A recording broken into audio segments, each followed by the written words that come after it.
These Kirkland air filters are great, but they're very restrictive. And because they're very restrictive, they have to be changed more often. On a 1-inch filter, these Kirkland ones, I've run into a couple issues where they have to be changed on a monthly basis just because how tightly knit they are.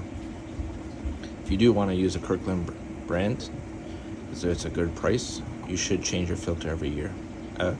My apologies, every month.